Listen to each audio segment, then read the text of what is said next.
atin pong i-interviewin si Mrs. Corazon de Camara about sa mga accomplishment na nagawa ni ex-Vice Governor Dr. Antonio Uy. So, ito lola ang aking mga katanungan. Gaano po kakilala si Dr. Antonio Uy or si ex-Vice Governor?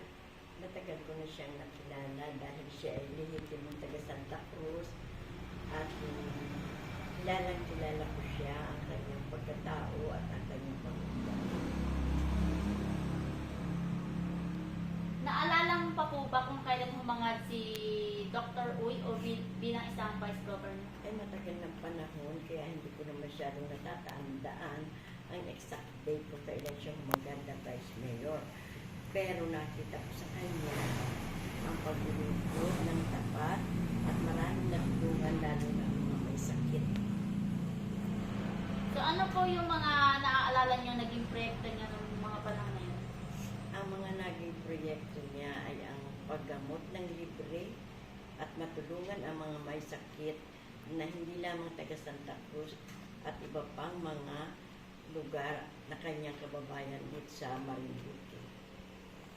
So paano ka po natulungan ng programa ni Vice Governor Malaki Uy? po ang naitulong sa aming pamilya ng programa ni Dr. Uy dahil na magkasakit ang aking asawa, nagkaroon ng malubhang makaramdaman ng aking asawa, dinala siya ng libre sa Maynila, sa UST, at siya po ay narekomenda roon at malaking discount ang naibigay sa amin dahil sa kanyang rekomendasyon.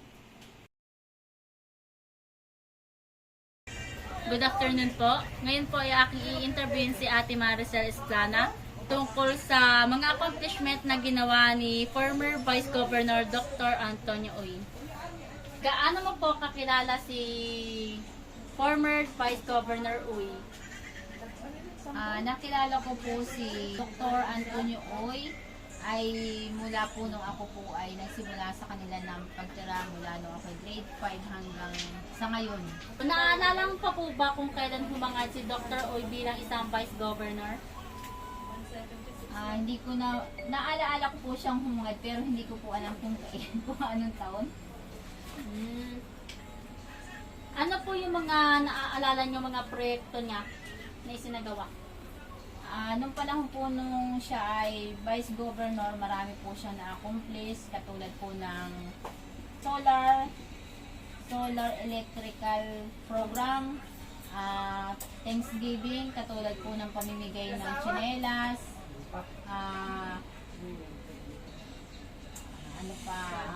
scholarship. Marami pa pong ibang natulungan si Dr. Uy. So, paano ka po natulungan ng programa ni Vice Governor Uy? Tulungan po kami ni Vice Governor Dr. Antonio Uy sa kadahilanan po nag-scholar din po ang aking anak. Tapos po, sa mga mamamayan po, marami naman po niyang naibigay na tulong. Ang sunod naman po nating i-interviewin tungkol sa mga accomplishment ni former Vice Governor Uy ay yung anak naman po ni Ate Maricel Esplana. Paano mo kakilala si Dr. Antonio Uy or si former Vice Governor Uy? Nakilala ko po siya hindi bilang Vice Governor and former Mayor.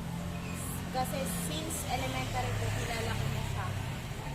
At siya po ay aking isa sa mga ninong. Naalala mo po ba kung kailan humangad si Dr. Uy bilang isang Vice Governor?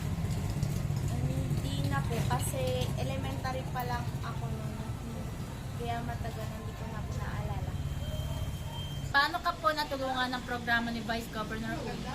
Sa pamamagitan po nung pagbigay niya ng tsinelas giving ay nakatanggap po ako nun at nasuot ko naman po yun ng matagal. Tapos yun sa supporting DSP and GSP SCAB ay naisabuhay ko lahat ng aking natutunan bilang isang scout.